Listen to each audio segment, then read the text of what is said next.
Shalom jemaat yang terkasih di dalam Tuhan Yesus Kristus.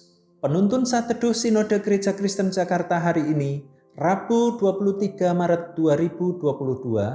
Judul renungan Sungut-sungut ditanggapi dengan sungguh-sungguh. Kisah Para Rasul pasal 6 ayat yang pertama sampai ayat yang ke-7.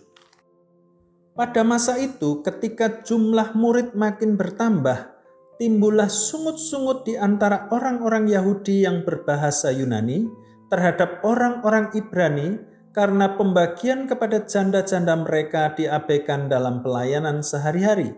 Berhubung dengan itu, ke-12 rasul itu memanggil semua murid berkumpul dan berkata, "Kami tidak merasa puas karena kami melalaikan firman Allah untuk melayani meja.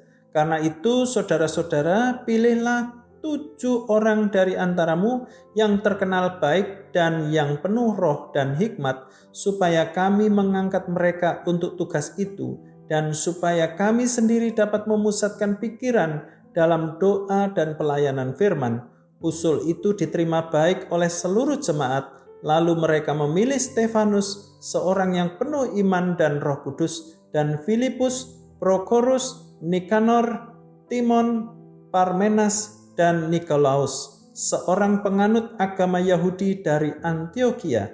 Mereka itu dihadapkan kepada rasul-rasul, lalu rasul-rasul itu pun berdoa dan meletakkan tangan di atas mereka. Firman Allah makin tersebar dan jumlah murid di Yerusalem makin bertambah banyak. Juga sejumlah besar imam menyerahkan diri dan percaya. Bersungut-sungut artinya sedang menggerutu atas sesuatu.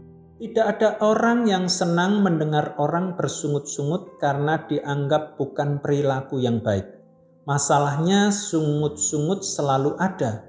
Baik orang tua maupun anak, guru ataupun murid bisa bersungut-sungut. Sungut-sungut muncul karena perasaan kurang puas. Merasa kurang puas adalah hal yang manusiawi. Sayangnya sungut-sungut sering tidak ditanggapi. Termasuk bisa terjadi dalam gereja. Apakah majelis, pengurus, aktivis, dan jemaat sudah menanggapi dengan baik gerutu yang disampaikan oleh saudara seiman terhadap kebijakan gereja?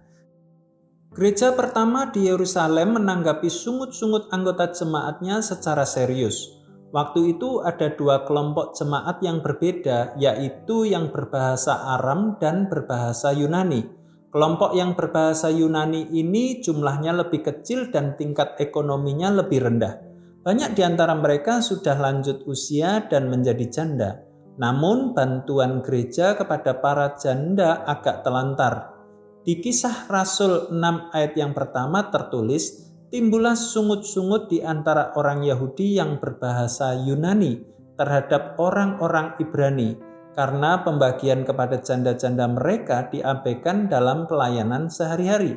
Para rasul sebagai pemimpin gereja menanggapi sungut-sungut itu dengan mengadakan pertemuan. Mereka menawarkan jalan keluar dengan memilih orang-orang yang ditugaskan khusus untuk melayani meja. Orang-orang ini menjadi penolong dan pemerhati supaya tidak ada orang susah yang diabaikan gereja. Inilah sungut-sungut ditanggapi dengan sungguh-sungguh oleh gereja. Apakah gereja kita sudah menanggapi masukan maupun kritikan anggota jemaat dengan baik? Apabila terjadi kelalaian atau kekurangan dalam pelayanan, gereja perlu belajar untuk mengakuinya. Kemudian gereja perlu mengevaluasi kekurangan itu sehingga menghasilkan keputusan yang lebih baik. Janganlah kita mengabaikan jemaat yang menggerutu karena kesalahan dalam pelayanan gereja. Persoalan yang ditanggapi dengan cepat dan bijaksana bisa membawa faedah, sedangkan kalau dibiarkan berlarut bisa menimbulkan kericuhan dan perpecahan. Apa yang terjadi pada gereja di Yerusalem saat mereka menanggapi sungut-sungut dengan sungguh-sungguh? Firman Allah makin tersebar dan jumlah murid di Yerusalem makin bertambah banyak. Juga sejumlah besar imam menyerahkan diri dan percaya. Persoalan yang ditanggapi dengan cepat dan bijaksana bisa membawa faedah. Kalau dibiarkan berlarut-larut, bisa menimbulkan kericuhan dan perpecahan. Selamat beraktivitas, Tuhan Yesus memberkati.